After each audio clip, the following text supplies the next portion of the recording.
पुस्तक सेवा धर्म की सिद्ध साधिकाएं, लेखक श्री राम शर्मा आचार्य आपको पढ़कर सुनाते हैं। दीन दलितों की सहयोगी श्रीमती लिलियन डिक्सन। 19 वर्ष की लिलियन मिशनरी पादरी जिम डिक्सन की पत्नी बनकर फार्मोसा पहुंची। अमेरिका के जनजीवन में उसने बड़े बड़े फार्म, उन्नत डेयरी फार्म, सोना उगलती खाने और कारखाने देखे थे। औसत अमेरिकी आदमी भी कार पर सवार होकर चलता था, किंतु यहाँ की स्थिति वहाँ से बिल्कुल उल्टी थी। सर्वत्र गरीबी, उत्पीड़न, अशिक्षा, रूढ़िवाद और दयनीयता का साम्राज्य था। विवश माता पिता अपनी लड़कियों को वेश्याओं के हाथ बेच देते थे।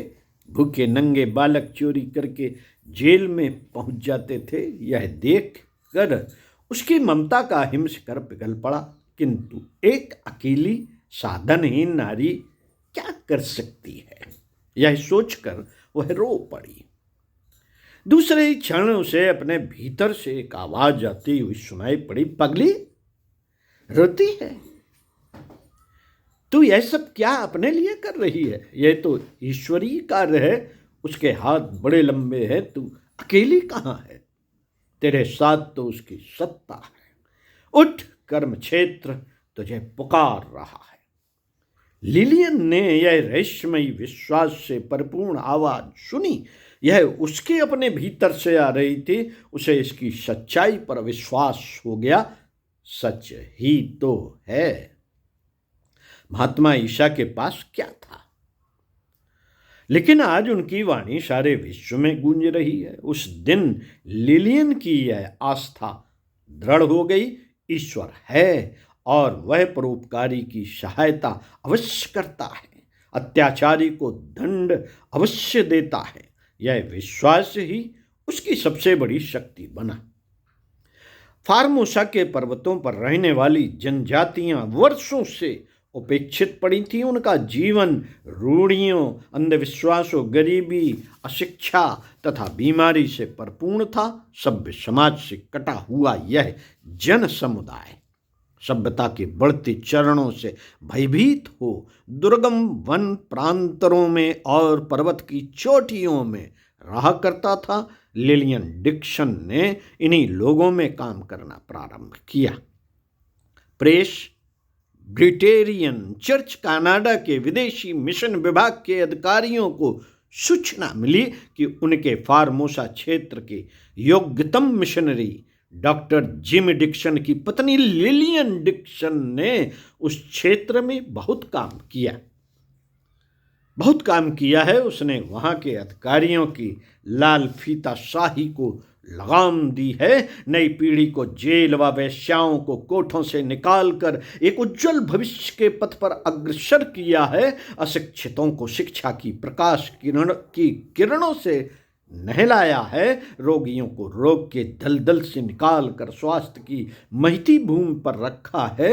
उसने अपने इन क्रियाकलापों की कोई सूचना प्रेस ब्रिटेरियन चर्च के अधिकारियों को नहीं दी, न उनसे सहायता ही मांगी और न कोई मार्गदर्शन ही चाहा। बोर्ड ने एक प्रतिनिधि उससे मिलने के लिए भेजा।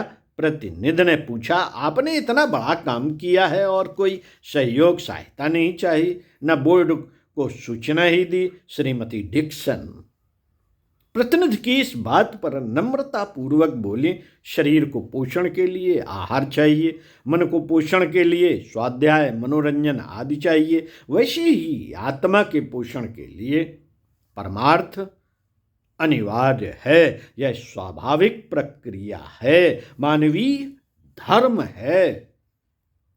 इसमें किसी से क्या पूछना? प्रतिनिधि चकित हो इस महिला की ओर देखता ही रह गया। सन 1908 में अमेरिका के मिनीसोटा प्रदेश के समृद्ध कृषक परिवार में जन्मी लिलियन ने अपना जीवन अब दीन दुखियों और पिछड़े वर्गों की सेवा के महान कार्य को पूर्ण रूपेण समर्पित कर दिया था। उसका पति स्वयं मिशनरी भावनाओं से यहाँ आया था। उसने अपनी पत्नी के इस निर्णय का स्वागत किया। उसने भी पारिवारिक दायित्वों का निर्वाह करते हुए लोक मंगल का बहुत काम किया। 5 फुट से भी छोटी वह प्रसन्न वदना ममतामयी नारी फारमोशा की जनता में विशाल हृदया नन्ही माता के नाम से पुकारी जाती। लिलियन की उड़ती उमंगों ने पत्रकार जीवन अपनाकर प्रसिद्ध पाने की कामना थी, किंतु उसकी यह कामना कितनी छोटी थी यह उसने बाद में जाना। अपने विद्यार्थी जीवन में ही मिनीसोटा के मैकाल्स्टर कॉलेज में उसका परिचय जिमी डिक्सन से हुआ, जिसका ध्येय आगे चलकर मिशनरी जीवन अपनाना था। उनका यह परिचय बढ़ता हुआ विवाह की मंजिल तक पहुंचा। आदिम जातियों के लोग मनुष्यों को मारकर उनकी खोपड़ियां अपनी वीरता की निशानी के रूप में रखते थे। इन नर पशुओं पर पुलिस भी काबू नहीं पा सकी, किंतु लिलियन ने अपनी सेवा, ममता तथा आत्मीयता के बलबूते पर उनका हृदय जीत लिया। पौष्टिक आहार के न मिलने तथा चिकित्सकों के अभाव से 80% आदिवासी क्षय रोग से ग्रसित हो जाते थे। बच्चों की मृत्यु दर इतनी अधिक थी कि 12 बच्चे उत्पन्न होते थे तो उनमें से एक ही जीवित रहता था। साधन सुविधाओं के अभाव में भी उसने भगवान का नाम लेकर चिकित्सालय खोलने की योजना बनाई। उसका यह विश्वास कि ईश्वर ऐसे परमार्थ प्रयोजन हेतु किए जाने वाले कामों में सफलता अवश्य देता है, पूरा होकर ही रहा। उसने अमेरिकावासी मित्रों से अधिक अनुदान देने के लिए पत्र व्यवहार किए। पास में नगद एक भी पैसा न होते हुए भी उसने आवश्यक उपकरण मंगाने के लिए आदेश दिए। डॉक्टरों तथा नर्सों से निस्वार्थ एवं बिना वेतन सेवा करने की प्रार्थना की। समय के साथ पैसा भी एकत्रित हो गया और एक नहीं अनेक मार्गों से आया। स्वयंसेवी चिकित्सक तथा परिचारिकाएं भी मिल गईं।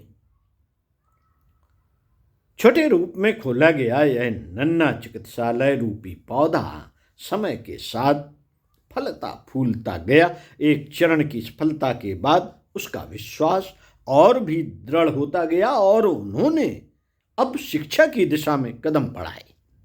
शिक्षा इतनी लोकप्रिय हो गई कि बढ़ते बढ़ते कुछ ही वर्षों में 5000 बच्चों के लिए 100 किंडरगार्टन स्कूल तथा एक हायर सेकेंडरी स्कूल बन गया।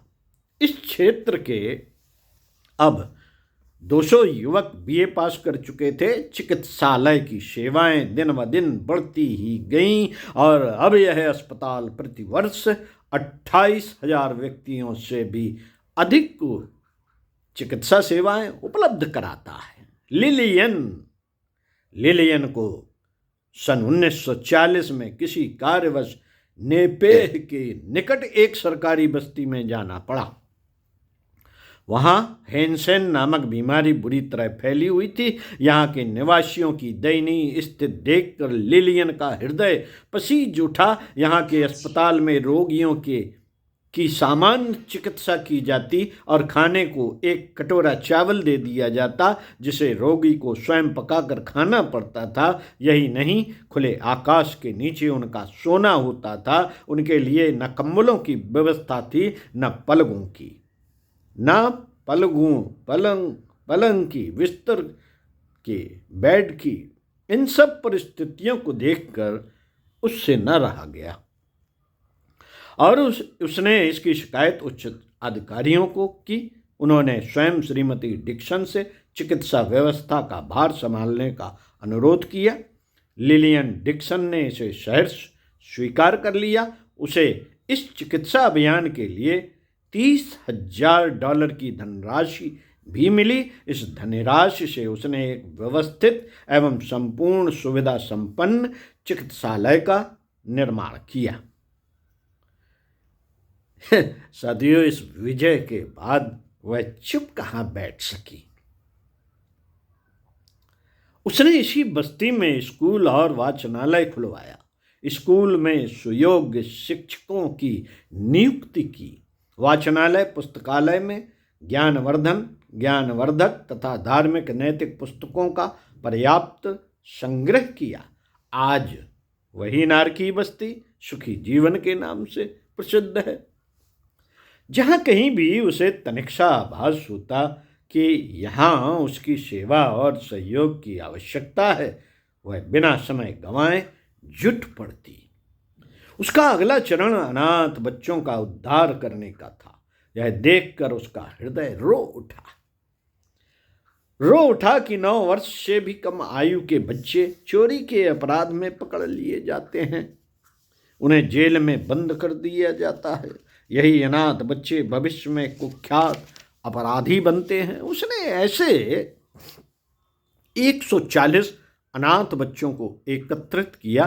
भूखे, नंगे और दुखी अभावग्रस्त बालक पीठ की आग बुझाने के लिए अपराध करने को विवश हो जाते थे।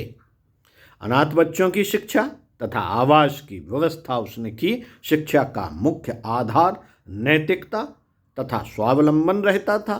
श्रीमती डिक्सन के सद प्रयासों का ही मुख्य परिणाम है कि अब वहाँ 12 अनाथालयों में 400 बच्चों के रखने तथा योग्य नागरिक बनने की सभी साधन सुविधाएं जुटाई गई हैं।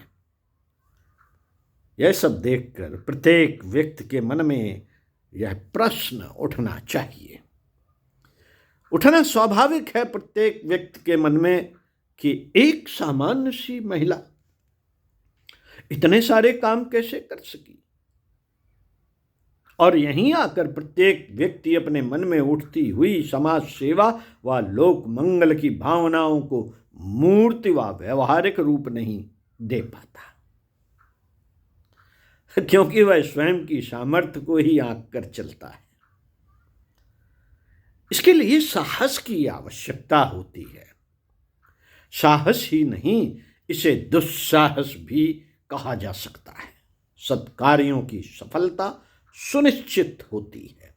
एक व्यक्ति यदि कमर कसकर मैदान में कूद पड़ता है तो दूसरे देखते नहीं रहते, उसे देखकर उनके मन में भी हलचल होने लगती है और वे भी पुण्य लाभ करने को उत्सुक होते हैं। किंतु पहले कुछ समय तक वे उस पहले कूदने वाले की हिम्मत को देखते हैं। यदि वह अपने निश्चय पर दृढ़ रहा तो उसको सहयोगी मिलते देर नहीं लगती। श्रीमती डिक्सन के साथ भी ऐसा ही हुआ। उसने यह विश्वास नहीं छोड़ा कि हमें प्रारंभ कर ही देना चाहिए, भगवान सहायता अवश्य करेगा। उसका यही विश्वास, कर्मनिष्ठा और परमार्थ परायण दृष्टिकोण उसे प्रत्येक कार्य में सहायता दिलाता रहा। उसने दूसरों को अपना सहयोगी बनाने व उन्हें प्रभावित करने के गुणों को विकसित किया। उसके इन कार्यों में हजारों स्वयं सेवक अपनी सामर्थ्यानुसार सेवाएं देते थे। अपने कामों का श्रेय दूसरों को देती हुई वह स्वयं इससे दूर ही रही। साथियों, हम तो अपने कार्यों की प्रशंसा स्वयं करते रहते हैं। हमारा यही स्वभाव लोगों की नज़र में ये बनता चला जाता है कि अहंकारी है, ये